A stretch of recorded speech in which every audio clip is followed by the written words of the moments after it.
지나간 한 주 동안에도 우리를 지켜주신 좋으신 하나님께 감사 영광 올려드리고, 하나님께서 오늘 하나님께 드려지는 우리의 예배를 기쁘게 받아주셔서 하늘의 신령한 은혜와 땅의 기름진 복으로 채워주시기를 주 예수 그리스도의 이름으로 축원해 드립니다. 5월은 가정의 달이라 가정이 늘 소중하지만 특별히 올 한 달은 그 가정의 소중함을 더 깊이 생각해보고 하나님이 주시는 건강한 가정으로 세워져 가기를 원하셔서 가정의 달로 지키게 하시는 하나님이신데요.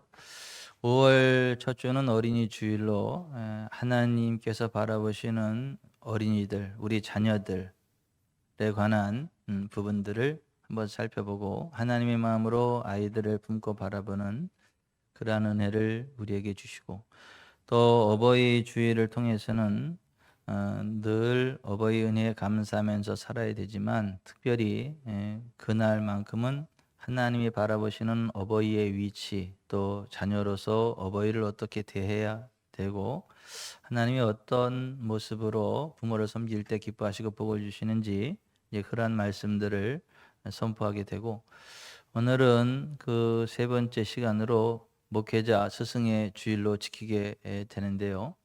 제가 목회자 스승의 주일을 맞이할 때마다 이렇게 반추해 보며 감사하는 게 있는데요. 무엇보다도 먼저 이리 보고 저리 봐도 부족함 투성이인 저를 지명하여 부르셔서 너는 내 종이라 선택해 주신 하나님 아버지의 그 크신 은혜를 감사하고, 또 나를 위해 십자가 보배로운 피를 흘려 주셔서 그 피로 나를 구속하시고 구원의 반열에 세우신 주 예수 그리스도의 은총에 감사하고, 또 예수 그리스도의 피값으로 세우신 지구촌 사랑교회를 개척하게 하시고 지구촌 사랑교회 감독자로 목자로 기름 부어 주시고 당신의 사람으로 나를 써주시는 보혜사 성령님께 감사를 드리게 됩니다. 하나님의 은혜가 아니면 아무것도 할 수 없는 너무도 부족한 아무것도 아닌 저의 주제를 잘 파악해서 그럴 리도 없지만은 혹여라도 교만해지지 않도록 노심초사 저 자신을 바라보고 하나님 앞에 겸손함으로 끝까지 하나님이 기뻐하시는 목사로서의 길을 가야 되겠다, 이런 생각을 한번 해보게 되고, 그 다음 우리 지구촌 사랑교회 성도들에 대해서 고마운 마음을 한번 갖게 됩니다. 이 세상에 수많은 교회들이 있고 수많은 목회자들이 있죠. 좋은 교회, 훌륭한 교회 많고 또 훌륭한 목사님들 많은데, 그 많고 많은 교회를 넘고 넘어 이 촌구석에 있는 지구촌 사랑교회까지 와서 함께 하나님을 섬기고, 또 훌륭한 목사님들이 많은데 부족함이 많은 저와 함께 하나님을 섬기고, 또 실수와 허물이 많지만은 제가 하나님의 종, 하나님의 사람이라는 이유 하나만으로 끝까지 저를 품어주시고 함께해 주시는 우리 지구촌 사랑교회 성도들 참 고맙다, 이런 생각을 해보게 되고, 끝까지 겸손함으로 하나님 함께 섬기면서 하나님 주시는 복된 길을 걸어가고 한 사람도 예의 없이 함께 천국에 입성했으면 좋겠다, 이러한 생각을 해보게 됩니다. 그 다음으로 제가 만만치 않은 그러한 좀 괴팍한 부분이 있는데, 제 우리 교회 또 저의 동역자로 묵묵히 서서 깜짝깜짝 놀랄 만한 갑작스러운 미션들이 주어지고, 그래도 그냥 묵묵히 그 자리를 지켜주고 그 수행하기 만만치 않은 미션들을 잘 수행해 주시고 소리 없이 비트 없이 잘 참아주고 곁에서 함께해 주시는 우리 이정수 전도사님, 허강민 전도사님께 감사한 마음, 고마운 마음이 듭니다. 그리고 마지막으로 남편으로서 부족함과 실수가 많고 여러 가지 허접한 부분이 많은데, 그래도 저를 버리지 않고 끝까지 곁에 서서 저를 사랑으로 감싸주고 돌봐주고 응원해주고 감싸 안아주는 제 아내가 참 감사하다. 이러한 생각을 해보게 되고, 또 제가 이렇게 잘해보려고 해도 우리 애들이 막 나가면 제가 목회하기가 힘들 건데, 그래도 우리 삼남매가 그래도 우리 아빠가 목사인데 우리가 이 정도 선은 넘지 말아야지. 그래서 넘지 말아야 될 선을 지켜주고 그래도 목사인 아빠한테 누가 되지 않으려고 최선을 다해주는 우리 삼남매가 있고, 그래서 또 시간이 지나감에 따라 또 목사로서의 아버지를 열렬히 지지해주고 응원해주고 격려해주는 우리 삼남매를 생각할 때 참 감사하다. 쟤네들이 막 나가면 내가 목사도 못할 건데 참 고맙다. 이러한 생각들을 해보게 되고, 좀 하나님이 기뻐 받으시는 그 목사의 가정, 많은 사람들을 구원의 길로 인도할 뿐만 아니라 복의 통로로 쓰임 받는 그런 목회자 가정이 되었으면 참 좋겠다. 하나님, 우리 가정을 좀 그렇게 지켜주십시오. 이러한 생각과 기도를 해보게 됩니다. 근데 이 세상의 모든 것들이 하나님의 은혜로 생겨났고 하나님의 은혜로 유지되고 있거든요. 히브리서 3장 4절에 바라보면 집마다 지은이가 있는 것처럼 모든 만물을 지으신 분은 여호와 하나님이시다.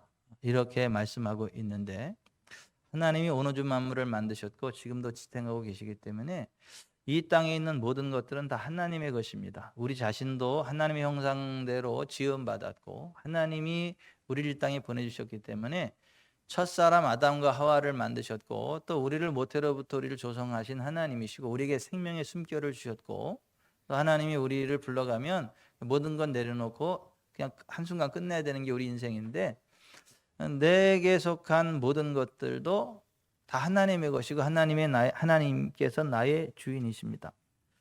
그래서 온 우주 만물과 나의 주인이 하나님이시구나. 내가 하나님의 것으로, 하나님의 사람으로 하나님을 잘 섬기고 하나님께 감사하는 삶을 살아야 되겠구나. 하나님의 뜻대로 살면서 하나님이 하지 말라는 건 안 해야 되겠다. 하나님이 하라는 건 해야 되겠다. 이러한 마음을 가지고 살아가는 걸 가지고 믿음이라고 하고, 이제 그러한 믿음을 잘 지키면 하나님이 그 사람을 기뻐하셔서 그 사람에게 복을 주시거든요. 그 하나님이 출애굽기 23장 25절에 이렇게 말씀하셨어요. 내 하나님 여호와를 섬기라. 그리하면 여호와가 너의 양식과 물에 복을 내리고 너희 중에 병을 제하리니 내 나라에 낙태하는 적 없고 임신하지 못하는 적 없을 것이라. 내가 너의 날수를 채우리라. 하나님의 하나님 되심을 알고 하나님을 잘 섬기면 하나님이 그를 기뻐하셔서 그와 같은 복을 주시겠다 약속하신 거거든요. 근데 이 하나님의 언약의 말씀을 믿고 정말 하나님을 주님으로 잘 섬겨서 하나님 마음에 합한 자라 칭함받은 사람이 딱 한 사람이 있거든요. 그 사람이 다윗이에요. 하나님이 이새의 아들 다윗을 보면서 너는 내 마음에 맞는 사람이라. 내가 너를 통해서 내 뜻을 다 이루게 하리라. 그렇게 말씀을 하시면서 그 하나님 마음에 합한 다윗에게 복을 주셨거든요. 하나님은 이 세상 모든 사람을 똑같이 사랑하시지만 그 가운데에 하나님의 마음에 합한 사람은 따로 있거든요. 이 세상 모든 사람은 하나님의 사랑의 대상이고 하나님이 사랑하시는 건 맞지만 이 세상 모든 사람들이 다 하나님의 마음에 맞는 사람은 아니에요. 근데 다윗 같은 사람은 하나님 마음에 맞는 사람이 되어져서 하나님의 지지와 후원을 받게 됐다. 제가 오늘 이렇게 오는데 어떤 분이 생각이 나요. 우리 교회에서 제가 이렇게 후원하고 지지했다가 그분이 어느 날 보니까 좀 이상해요. 좀 사상이 이상하고 하나님과의 관계가 좀 이상하고 그래서 제 마음에 안 들었어요. 그리고 이 사람을 도와주면 하나님도 안 기뻐할 것 같다. 그래서 딱 끊어버렸어요. 그러니까 우리 인간관계에서도 마음에 드는 사람이 있고 마음에 들지 않는 사람이 있잖아요.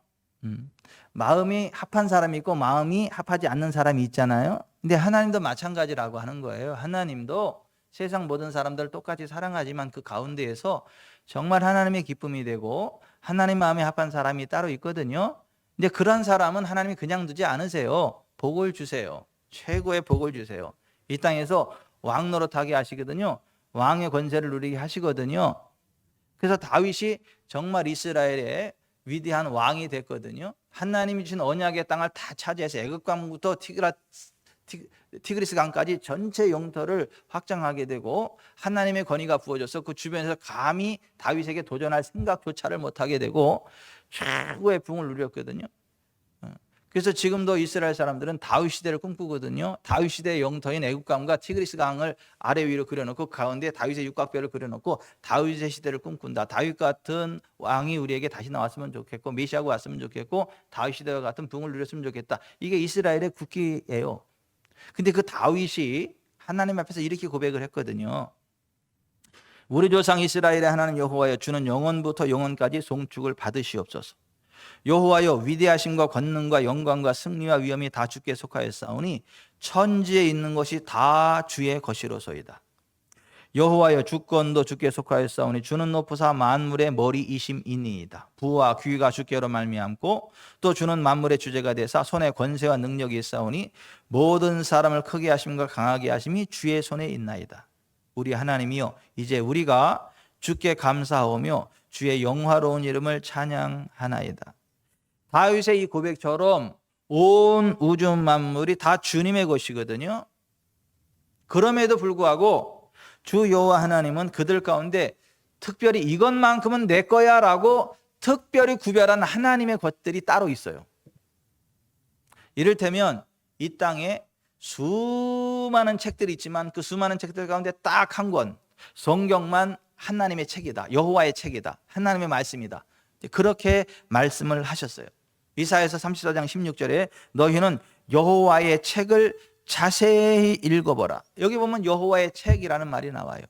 또 디모데후서 3장 16절에 모든 성경은 하나님의 감동으로 된 것이다. 그러니까 성경은 하나님의 감동으로 된 하나님의 말씀이다. 베드로후서 1장 20절에 성경의 모든 예언은 사사로이 풀 것이 아니니 예언은 언제든지 사람의 뜻으로 낸 것이 아니요 오직 성령의 감동하심을 받은 사람들이 하나님께 받아 말한 것이다. 이 세상의 수많은 책들 가운데 하나님의 책은 딱 한 권 성경이에요. 이 성경, 여호와 율법, 이 성경책을 주야로 묵상하는 사람은 그가 하는 모든 일이 다 형통하게 해주시겠다. 만사 형통하게 해주시겠다. 시편 1편에 그렇게 말씀되어 있거든요.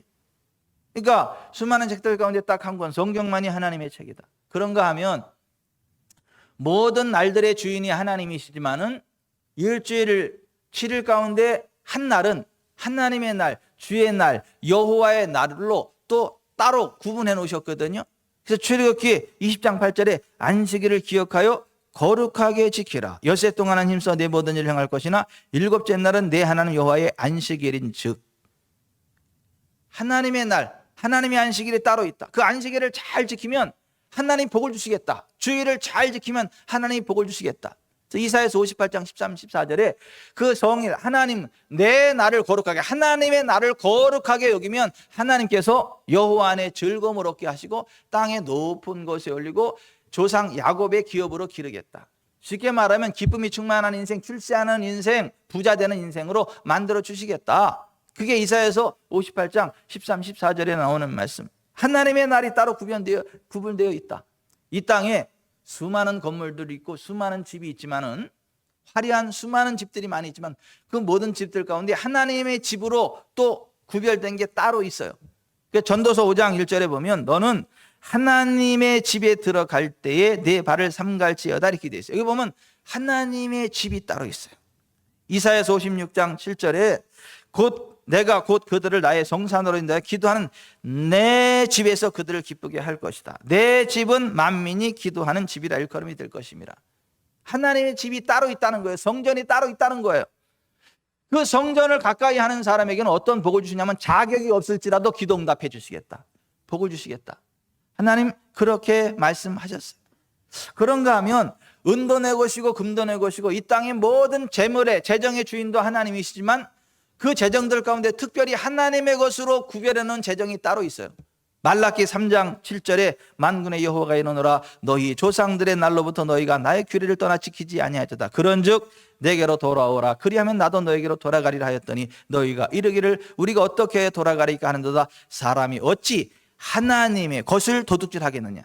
그러나 너희는 나의 것을 도둑질하고도 말하기를 우리가 어떻게 주의 것을 도둑질하였나이까 하는도다. 이는 곧 11조와 봉헌물이라. 11조는 하나님의 것이라는 거예요. 보통 이런 말 많이 합니다. 아니 모든 돈이 다 하나님의 것이지 11조만 하나님의 것이냐. 뭐 11조 자꾸 강조하고 그러는데 모든 게 다 하나님의 뜻이고 그냥 살면 되지. 꼭 11조만 하나님의 것처럼 이야기하는데 하면서 11조 무용론을 주장하는 못된 것들이 있어요. 그런데 성경은 그렇게 이야기하지 않아요. 하나님이 우리에게 준 재정들 가운데 하나님의 것이 있고 가이사의 것이 있고 나의 것이 있고 가족의 것이 있고 객과 고아와 과부와 분깃없는 레위인들을 위한 것이 있다. 모든 것이 하나님의 것이지만은 하나님의 것이 따로 있고 가이사의 것이 따로 있고 내 것이 따로 있고 가족의 것이 따로 있고 가난한 자들의 것이 따로 있다. 다 포함되어 있어서 그거는 그 분류해서 하나님의 것은 하나님의 것으로 구분해 드릴 때 하나님 기뻐하시고 복을 주시는 거지. 모든 게 하나님의 뜻이라고 하면서 또 그러면서 또 11조는 안 해요. 김종원 권사님. 그런 말을 하지나 말든가. 내가 안 그랬는데 권사님이 안 그러셨지.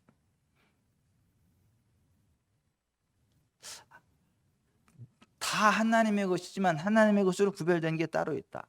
그런가 하면 이 땅에 수많은 사람들이 있고 하나님이 다 사랑하시지만 그 가운데 너는 내 것이다. 내가 너를 지명하여 불렀나니 너는 내 것이다 라고 하나님이 픽업한 하나님의 사람이 따로 있어요. 사무엘상 2장 27절에 하나님의 사람이 엘리에게 와서 그에게 이르되 여호와의 말씀에 너희 조상의 집이 애굽에서 바로의 집에 속하였을 때 내가 그들에게 나타나지 아니하였느냐. 여기 보면 하나님의 사람이 나와요. 그 당시 엘리 대제사장인데 하나님 마음에 합하지 않으니까 하나님 마음에 합한 하나님의 사람, a man of God, 드러나지 않은 하나님의 사람을 그에게 보내셔가지고 하나님의 말씀을 그에게 전달하게 선포하게 하세요. 사무엘상 9장 7절에도 사울이 그의 사원에게 이르되 우리가 가면 그 사람에게 무엇을 드리겠느냐. 우리 주머니에 먹을 것이 다했으니 하나님의 사람에게 드릴 예물이 없도다. 무엇이 있느냐. 여기도 보면 하나님의 사람이라는 말이 나와요. 하나님이 특별히 고르고 뽑아서 하나님의 사람으로 부른 사람이 있어요. 오늘 제가 여기 서 있는 이유도 하나님의 콜링, 부름을 받아서 오늘 여기에 있습니다. 저는 사실 사업가가 되기를 원했지 목사 되는 거 원치 않았거든요. 하나님이 특별히 골라서 너는 내 거고 내가 시키는 일을 해. 그러는 하나님의 사람이 따로 있는데 그 하나님의 사람을 가리켜서 성경은 목자, 목사, 선지자, 선견자라고 부릅니다.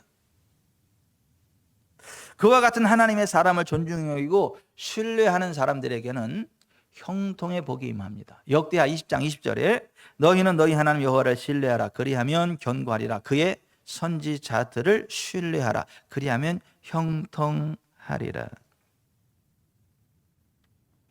하나님이 택하여 세움받은 목회자들을 가리켜서 하나님의 사람이라고 하는데 사도 바울의 믿음의 아들이지만은 또 하나님이 그를 택하여 하나님의 사람으로 부르신 사람이 디모데예요. 그래서 그 믿음의 아들인 디모데에게 사도 바울이 내 아들아 그러지 않고 오직 너 하나님의 사람아 이것들을 피하고 의와 경건과 믿음과 사랑과 인내와 온유를 따르며 믿음의 선한 싸움을 싸우라. 영생을 취하라. 이를 위해 내가 부르심을 받았고 내가 많은 증인 앞에서 선한 증언을 하였도다. 이렇게 하나님의 사람.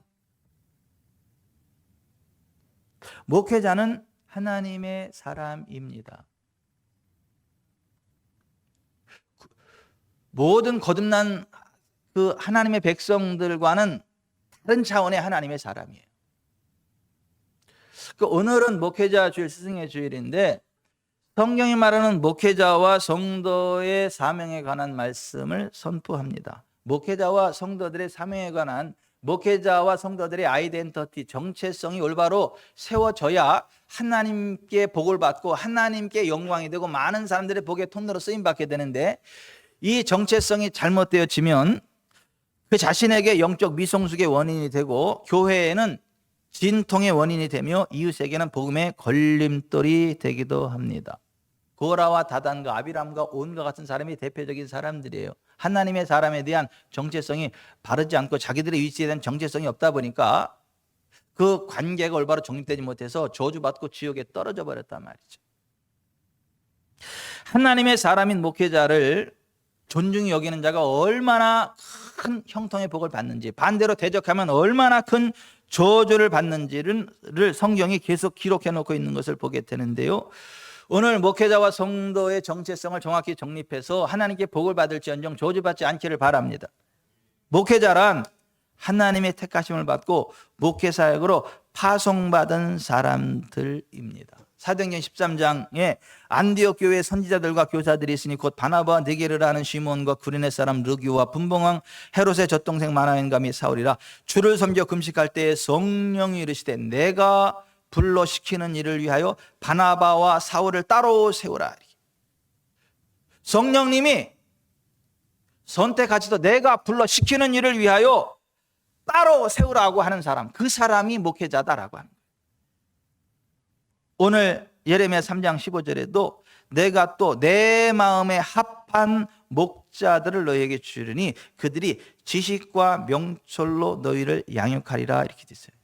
여기 보면 목회자의 첫 번째 조건은 뭐냐면 하나님 마음에 합한 사람이어야 된다. 하나님 마음에 합한 사람이 목회자로 부름 받게 된다라는 거예요. 오해하지 마세요. 제가 교회에 어떤 일이 생기면 여러분들한테 다 전화하지 않아요. 모든 성도들한테 다 전화하지 않습니다. 딱 한두 사람 픽해가지고 전화해요. 딱 전화해서 집사님 교회 이 문제 생겼어요. 이거 그렇게 얘기해요. 왜요? 수많은 성도들이 있지만 그 일을 딱 맡길 사람은 따로 정해져 있어요.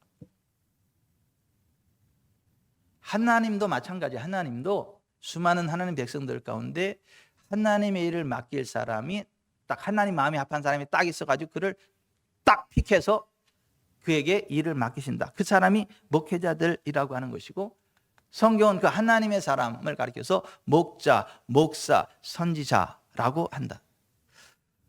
목회자는 하나님의 일을 하는 사람들이기 때문에 하나님의 사람, 하나님의 일꾼, 하나님의 능하신 손이라고 부릅니다. God's mighty hand, 하나님의 능력 있는 손, 이렇게 묘사를 해요. 사람이 손을 통해서 일을 하듯이 하나님은 목회자를 통해서 일하시기 때문에 목회자를 그렇게 부릅니다.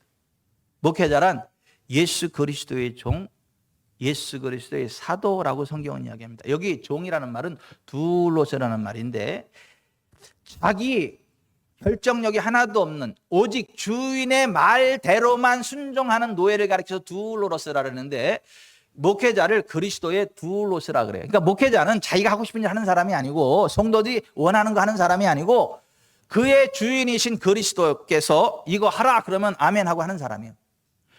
주님의 말씀대로만 순종하는 사람이 목회자예요. 또 그렇게 순종해야만 하는 사람이 목회자예요. 그래서 목회자를 그리스도의 종이라고 둘로스라고 표현하고 있는 거예요. 그래서 정말 목회자들은요 때때로 성도들이 반대해도요 반대하는 거 안 돼. 아무렇지않아도 그냥 가 그 길을. 왠 줄 아세요? 주님이 그거 하라니까 하는 거예요. 성도들이 반대해도. 때때로 이해할 수 없는 그러한 목회자의 고집이 나올 때는 한번 같이 기도해 보셔야 되는 거예요. 왜 성도들이 다 반대하는데 왜 저 목사님 포기하니 그렇게 가나? 저 또라이인가? 이렇게 생각하면 안 되고 이유가 있다는 거예요. 이유가. 목회자란 성령님의 사람이에요. 에베소 교회 목회자들을 향해서 사도 바울이 이렇게 이야기를 합니다. 여러분은 자기를 위하여 또는 온 양떼를 위하여 삼가라. 성령이 그들 가운데 여러분을 감독자로 삼고 하나님이 자기 피로 사신 교회를 보살피게 하셨느니라. 교회의 담임 목사, 감독자는 성령님이 세우시고 기름 부으신다는 거예요. 그 목회자는 담임 목사는 성령님의 사람이고 그래서 성령님의 기름 부음을 받기 원하는 사람은 성령 받기를 원하는 사람은 담임 목사의 안수를 받아야 되는 거예요.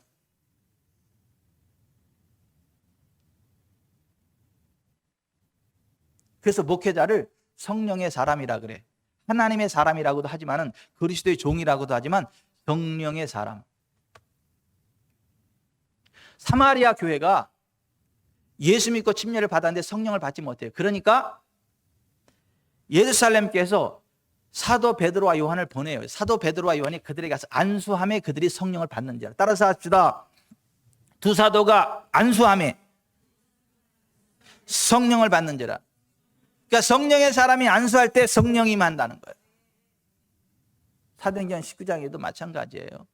에베소 교회가 예수님 믿는데 성령 받지 못하니까 바울이 그들에게 안수함에 성령이 그들에게 임하심으로 방언도 하고 예언도 하니 모두 12사람쯤 되니라.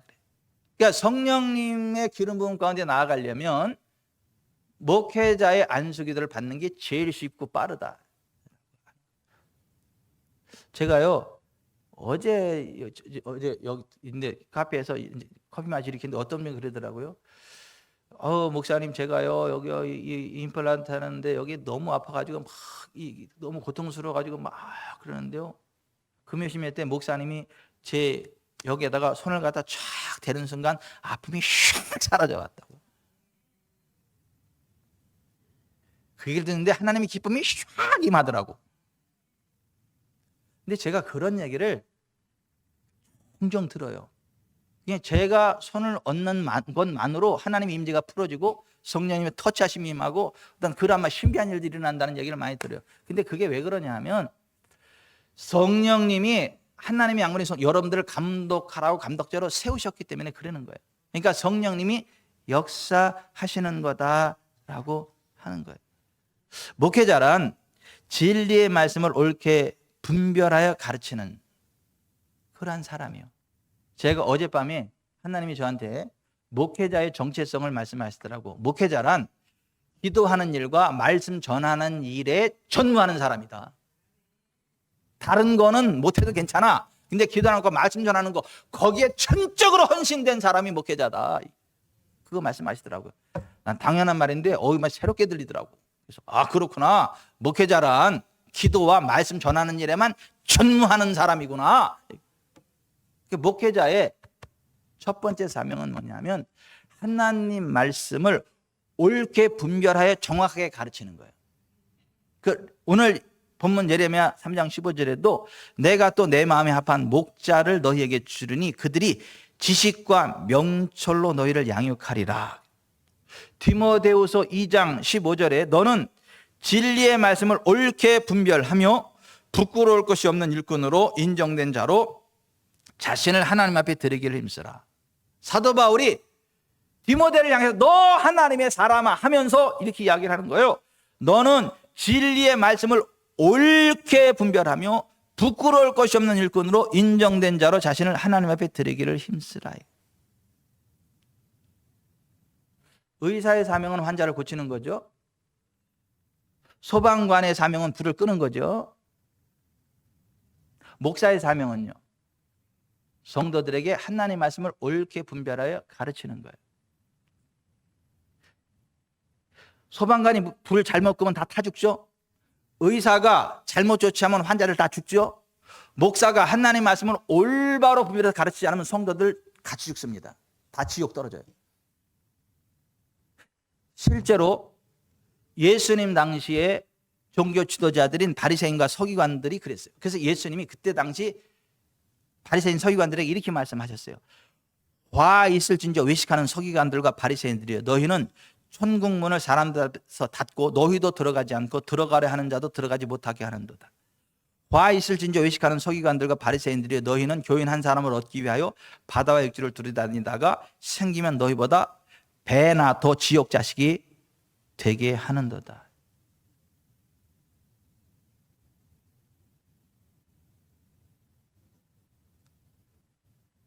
우리나라 최고의 어떤 병원에 주치의를 가지고 있는 어떤 분이 거기서 치료를 받고 괜찮다는 의사의 사인을 받고 퇴원을 하다가 집에 오다가 쇼크로 기절을 해가지고 가까운 병원 응급실로 들어갔어요.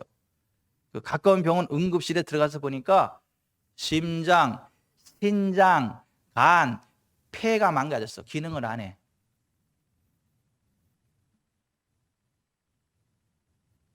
너무 막 황당한 거예요. 우리나라 최고의 굴지병원에서 주치의를 가지고 그렇게 했는데, 그런 의사는 바로 잘라버려야 돼요. 그 큰 병원이라는 명성을 가지고 돈도 싸게도 안 받잖아요. 비싸게 받잖아요. 그런 의사는 똑바로 하든가 사표내든가 해야 돼. 목사 마찬가지예요. 목사도 성도들을 하나님의 뜻 가운데에 영혼이 잘 되고 범사가 잘 되고 강건하고 천국에 들어가게 만들든가, 목사직 그만두든가 둘 중에 하나 해야지. 성도들 계속 아프게 만들고 계속 가난하게 만들고 계속 그 더러운 삶 살게 만들고 그러다 지옥 떨어지게 만드는 목사는 목사직 그만둬야지. 목사의 첫 번째 사명은 뭐예요? 진리의 말씀을 옳게 분별하여 부끄러울 것이 없는 일꾼으로 인정된 자로 자신을 하나님께 드리기를 힘쓰는 사람, 그 사람이 목회자라고 하는 거예요. 그래서 예수님이 예수님의 제자들에게 바리새인들과 사두개인들의 누룩을 주의하라. 그제서야 제자들이 떡의 누룩이 아니요 바리새인과 사두개인들의 교훈, 설교를 삼가라고 말씀하신 줄을 깨달으니라. 그러니까 잘못된 설교를 들으면 음식에 누룩이 들어가서 썩히는 것처럼 성경적이지 않은 잘못된 설교를 선포하면 성도들의 영혼이 썩는다는 거예요. 죽는다는 거예요. 목회자 제대로 만나는 게 최고의 복이고, 목회자 잘못 만나는 게 최대의 저주예요.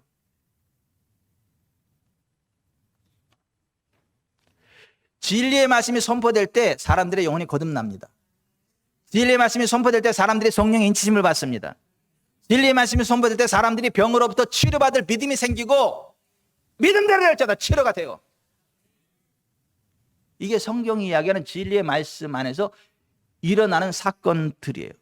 그러니까 진리의 말씀이 선포돼야 영혼이 거듭나게 되고, 진리의 말씀이 선포돼야 성령의 인치심이 임하게 되고, 진리의 말씀이 선포돼야 병으로부터 치료받을 믿음이 생기고 네 발로 일어서라면 일어선다. 루스드라에 발을 쓰지 못하는 한 사람이 있는데 나면서 걷지 못하게 되어 걸어본 적이 없는 자라. 바울이 말하는 것을 듣거늘 바울이 주목하여 구원받을 만한 믿음이 그에게 있는 것을 보고 큰 소리를 이르되 네 발로 일어서라니 그 사람이 일어나 걷는지라. 아멘. 그러니까 매 예배 참여하고 말씀 듣고 아멘 하세요. 만병이 다 떠나갈 테니까. 모든 저주가 다 빠져나갈 테니까. 영혼이 잘 되고 범사가 잘 되고 강건하게 될 테니까.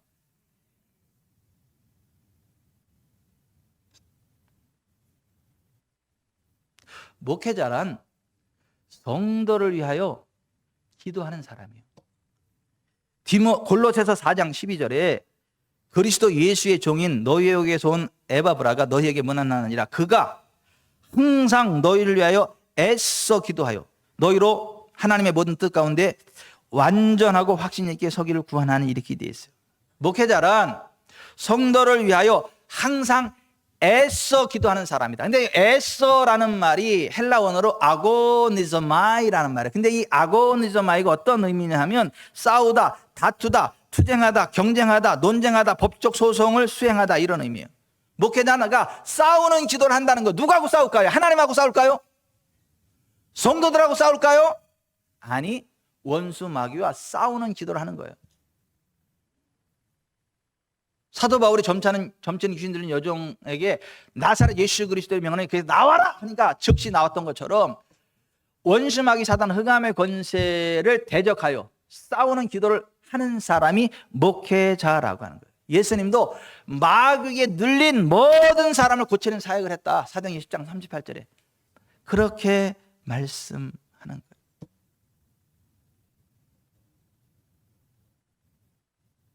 성도들 위해서 기도하고 기도 가운데 너희로 하나님의 모든 뜻 가운데서 완전하고 확신 있게 서기를 구하나니 따라서 하십시다. 하나님의 모든 뜻 가운데서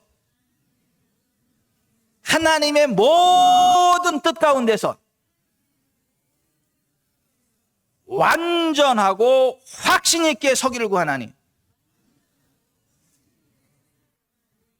목회자는 그렇게 해야 되는 사람이라는 거예요. 기도도 그렇게 해주고 하나님의 부분적인 뜻이 아니라 모든 뜻, 우리를 향한 하나님의 뜻은요, 죄악과 질병과 가난과 지옥의 권세에서 벗어나 거룩함과 건강과 부요와 천국의 권능이 함께하는 삶을 살아가는 것입니다. 아멘.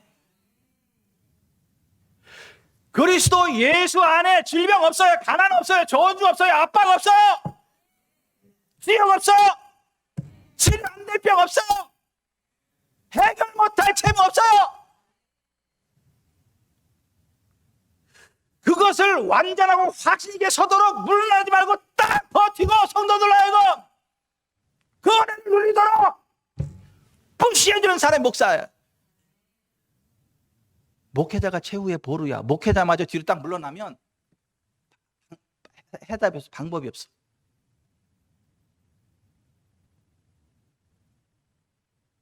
근데 이 최후의 보루를 끝까지 이를 낭불 서 있는 목사가 안 많더라고. 많은데 내가 못 보는지는 모르겠지만 내가 아는 선에서는 거의 없어. 손가락 안에 들어, 우리나라에. 제가 아는 선에서는.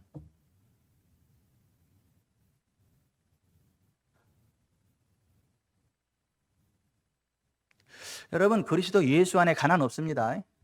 질병 없습니다. 압박 없습니다. 저주 없습니다. 지옥 없습니다.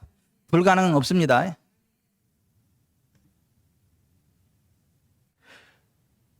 이거는 박승철 목사님 간증이에요. 그분이 깍두기 출신이요. 신학교 다니면서 이분이 또 사업을 했어. 필리핀이나 이런 데 중장비 막 수출하고 막 그러면서 엄청나게 많은 걸 핸들링에다가 이게 부도가 나는 바람에 평생 갚아도 갚지 못할 엄청난 빚더미 위에 앉았어요. 평생 갚아도 못 갚아. 그냥 뭐 1, 2억이 아니야. 근데 그리스도 예수 안에서 안 될 게 없다는 그걸 딱 알고 믿고 하나님 이거 해결해 주면 믿습니다.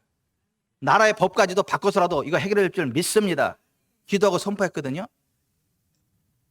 그때 김대중 정부에서 경제 특별 무슨 조치법을 갑자기 내리더니 사업하다가 도저히 감당할 수 없는 사람들을 맷을 뽑아가지고 은행에 아침에 출근하고 저녁에 퇴근할 때까지 거기서 허드렛 일 시키는 거, 그거 한 달인가 그거 하게 되면 빚이 다 탕감되어지는 그 제도를 갑자기 만들었어. 거기에 박수호 목사님이 선출이 됐어. 그 한 달 만에 그 채무가 다 끝나버렸어. 그 박수호 목사님 끝나고 나니까 그 경제 특가법이 그냥 없어져 버렸어. 한시적으로. 이쪽은 조금 아멘 하는데 이쪽은 아멘을 별로 안 하는 것 같아. 못됐어 아주. 아니 정말 하나님은 하나님의 사람들을 위해서 국가의 법도 바꾸신다니까요. 지금 하나님이 쓰시는 귀한 목사로 부름 받잖아요. 쓰임 받잖아. 며칠 전에 또 좋은 일 있다고 누룽지 삼계탕을 사줘가지고 맛있게 먹었어요.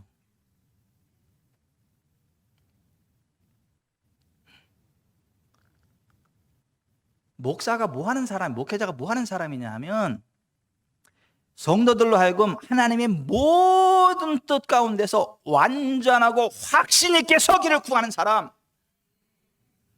거기서 물러나지 않고 버텨주는 사람,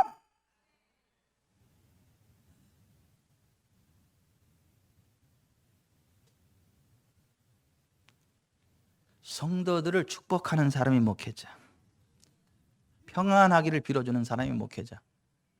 그 사람이 합당하면 평안이 임하고 그 사람이 합당치 않으면 그 평안이 나한테로 돌아와. 그게 목회자예요.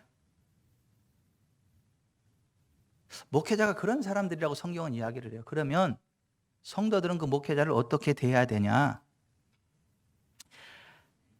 목회자를 존경하며 그의 영적인 권위에 순복해야 된다. 왜냐하면 하나님 마음에 합한 사람들이고 하나님의 것으로 구별된 사람들이기 때문에 하나님을 존중하도 존중해야 된다라고 하는 거예요.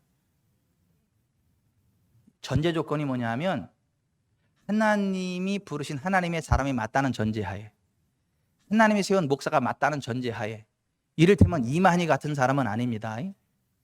신천지 이만희 같은 사람은 그거는 사탄의 사람이지 하나님의 사람 아닙니다. 진짜 목사 아닙니다. 가짜 목사입니다. 그런 사람 따라가면 지옥 갑니다. 저주받습니다. 정말 하나님의 부름받은 하나님의 사람이 맞다면 그를 존경하며 그 영적인 권위에 순복해야 된다. 사랑 안에서 가장 귀히 여기며 화목해야 한다. 순종하고 복종해야 된다. 그 앞에서 겸손으로 허리를 동여야 된다. 그래야 하나님 복을 주신다. 성경이 그렇게 말씀하고 있는 거예요. 여러분, 성도들이 해야 될 일이 뭔지 아세요? 지금 내가 출석하고 있는 교회의 담임 목사가 진짜 하나님의 종 맞냐? 이거 확증 받아야 돼, 하나님으로부터. 가짜일 수도 있거든요. 아니, 가짜 목사일 수도 있거든요. 하나님 인정 안 하시는 목사일 수도 있거든요. 이만희처럼. 맹종하면 안 되고 기도해서 정말 하나님으로부터 너의 담임 목사는 내가 세운 나의 종 맞아. 이 사인을 받으셔야 돼. 만약에 하나님이 야 가짜야 그러면 발에 먼지 떨어버리고 진짜 목사 있는 곳에 빨리 옮겨야 돼. 여기 끝까지 앉아있으면 안 돼. 바보 같은 짓이야 그거는. 근데 정말 하나님이 나의 종 맞다라고 하나님 확증을 그때부터는 목숨 걸고 따라가야 돼. 목숨 걸고 따라가야 된다니까요. 순복해야 된다니까요. 그래야 복을 받아요.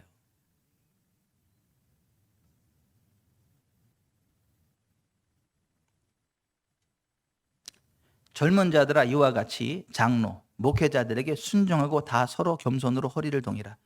하나님은 교만한 자를 대적하시되 겸손한 자들에게는 은혜를 주시느니라. 그러므로 하나님의 능하신 손 목회자 아래에서 겸손하라. 때가 되면 너희를 높이시리라.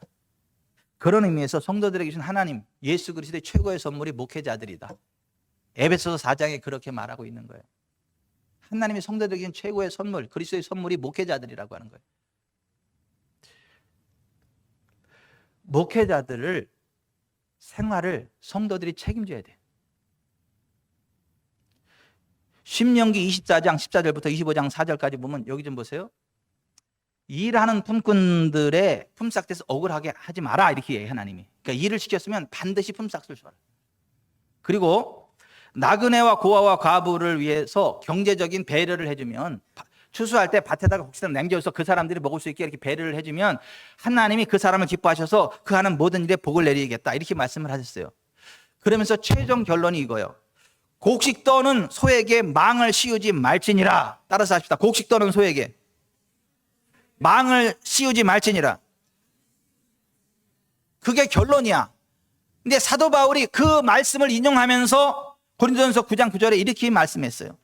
모세 율법에 곡식을 밟아 떠는 소에게 망을 씌우지 말라 기록하였으니 하나님이 어찌 소들을 위하여 염려하심이냐 오로지 우리를 위하여 말씀하심이 아니냐 과연 우리를 위하여 기록된 것이니 밭 가는 자는 소망을 가지고 갈며 곡식 떠는 자는 함께 얻을 소망을 가지고 떠는 것이라 우리가 너희에게 신령한 것을 뿌렸은즉 너희의 육적인 것을 거두기로 과하다 하겠느냐. 목회자들의 사례에 관한 말씀이라는 거예요.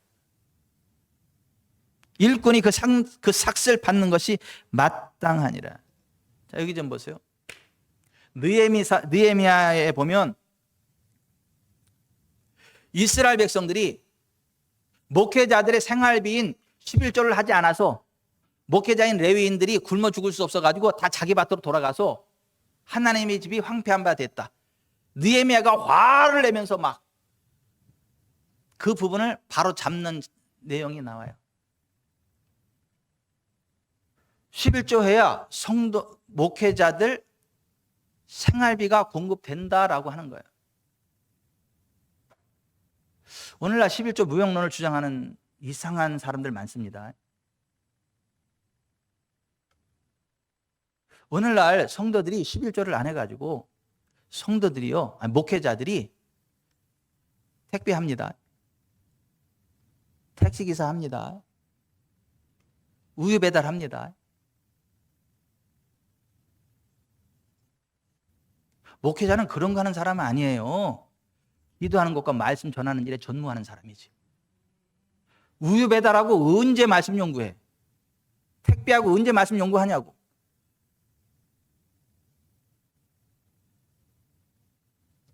(24시간) 말씀 연구해도 부족한데 지금.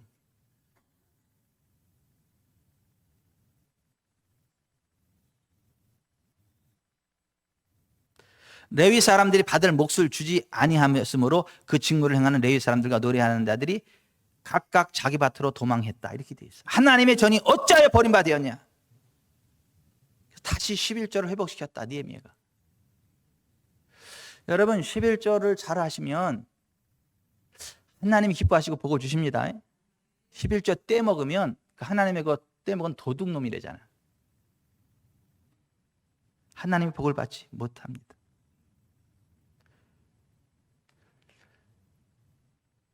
목회자들을 향한 성도들의 첫 번째 사명은 존중해야 된다는 것이고 순복해야 된다는 것이고 두 번째는 생활을 책임져야 된다는 것이고 하여튼 목사님 사례비 못 줬대. 그거 아니야. 사례비 잘 받고 있어요. 그냥 우리 교회는 아무 문제 없어. 다른 교회 얘기하는 거야. 다른 교회 지금. 다른 교회 얘기하는 거예요.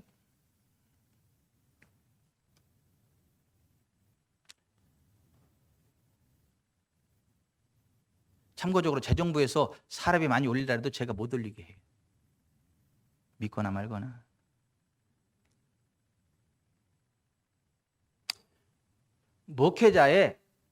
목회사에게 동참해야 되는 게 성도들의 사명이에요.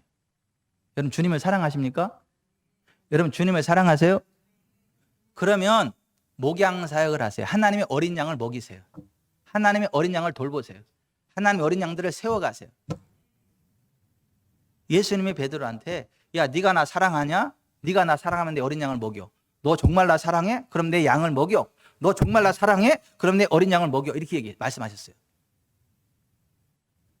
그러니까 우리는 영혼 구원하고 영혼들 세워가기 위해서 존재하는 사람들이고 그 일을 잘하라고 건강 주시고 돈 주시고 은사 주시고 환경을 열어주시는 거지 그냥 이 땅에서 그냥 막 잘 먹고 배만 띵띵해 먹다가 죽어라 그러고 하는 부자 주는 거 아니에요. 영혼들 세워가고 영혼들 돌보고 교회를 세워가라고 하나님이 건강도 주시고 물질도 주시고 지혜도 주시고 은사도 주시고 환경을 열어주시는 거죠. 목사는 그 일에 앞장선 사람이고 성도들은 그 일을 함께 힘을 써가지고 동력자에서 함께 그 일을 달려나가는 사람들이 목회자들이라고 성도들이라고. 아멘. 그래서 신앙생활 한 3년 지나면 같이 그렇게 해야지. 신앙생활 30년 지나도 똥 닦아줘야 되고 오줌 닦아줘야 되고 기저귀 갈아줘야 되고 그러면 안 되잖아. 히브리서 5장 12절에 때가 오래되었으므로 너희가 마땅히 선생이 되었을 터인데 시간이 오래되면 마땅히 스승의 반열에 서야 돼. 영적인 스승의 반열에 서야 된다. 셀리더가 돼야 되고 교사가 돼야 되고 어떠한 교회 어떠한 일들을 감당할 수 있는 일꾼으로 돼서 어떤 그 스승의 반열에 서야지 끝까지 아이의 단계로 머물면 안 된다. 성경이 그렇게 말씀하고 있는 거 아니에요. 여러분 영적인 스승의 반열에 서기를 바랍니다. 여러분들이 누군가의 영적인 스승이 되기를 바랍니다. 교사가 되고 셀리더가 되고 성도들을 케어하는 영적인 스승의 반열에 서게 되시기를 주 예수 그리스도의 이름으로 축원해 드립니다. 그러면 하나님이 그 사람을 책임지세요. 그 사람에게 복을 주세요. 더 넘치는 건강을 주세요. 더 넘치는 지혜를 주시고 더 넘치는 재정을 주시고 더 넘치는 은사들을 부어주세요. 풍성하게 하십니다. 왕의 권세를 누리게 하십니다. 오늘 저와 여러분이 그렇게 되기를 바랍니다. 우리의 사명은 문영원들을 주님께로 인도하는 거예요. 목사는 하나님의 모든 뜻 가운데 성도들이 완전하고 확실하게 서도록 최후의 보루간에서 물러서지 않는 사람. 소리 또 지른다 그러는데 여기서 소리 질러줘야 돼.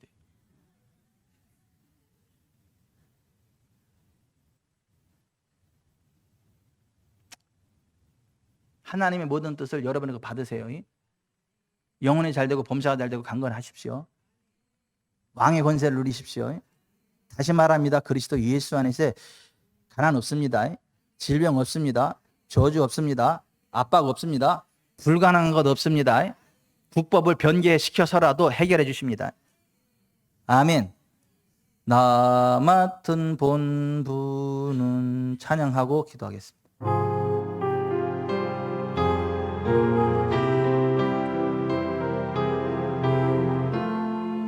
나 맡은 본분은 구주를 높이고 무영원 구원 얻도록 잘 인도함이라.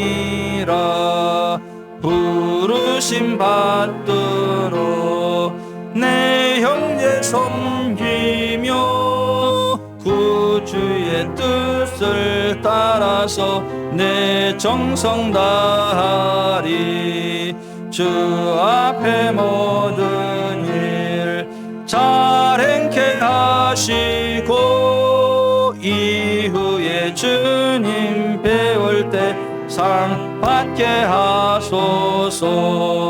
나 항상 깨어서 늘 기도드리며 내 믿음 변치 않도록 날 도와주소서. 이게 목사의 고백이고 기도해야 돼요. 여러분들의 고백이고 기도해야 돼요. 이렇게 살아가야 돼요. 다시 한번 찬양하고 기도합시다.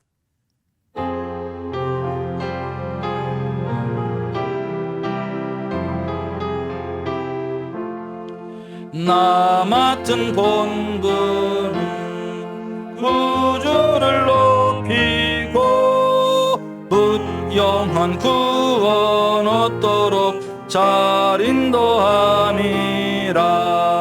부르심 받들어 내 형제 섬기며 구주의 뜻을 따라서 내 정성 다하리.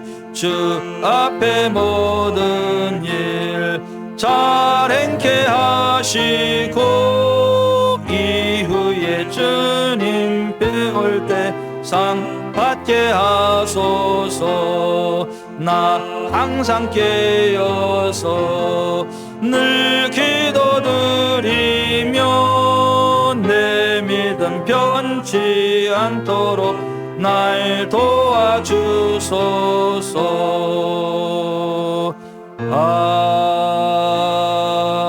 아멘. 가슴에 손을 얹습니다. 목회자를 우습게 여기지 마세요. 함부로 대하지 마세요. 정말 여러분 앞에 서 있는 목회자가 하나님의 사람 맞으면 목숨 걸고 따라가세요. 그래야 복을 받습니다. 혹시 하나님이 가짜다 그러면 발에 먼지 떨어버리고 진짜 목사한테 가세요. 여기서 머물러 있지 마시고요. 그리고 하나님 주신 복된 길을 가셔야 돼요. 하나님, 제가 정말 하나님이 세우신 영적인 지도에게 순복하면서 함께 협력해서 영혼 구원하기를 원하고 교회 세워가기를 원하고 그 복을 받기를 원합니다. 우리 교회 그런 교회 되게 하시고, 내가 영적인 갓난아이의 단계에 머물러 있지 않고 선생, 스승의 반열에 서서 함께 목회자와 함께 교회를 세우고 영혼들을 세우고 돌보는 귀한 사역 감당할 수 있도록 은혜 내려 주옵소서. 만년 갓난아이 되지 않도록 긍휼을 베풀어 주옵소서. 기도하겠습니다.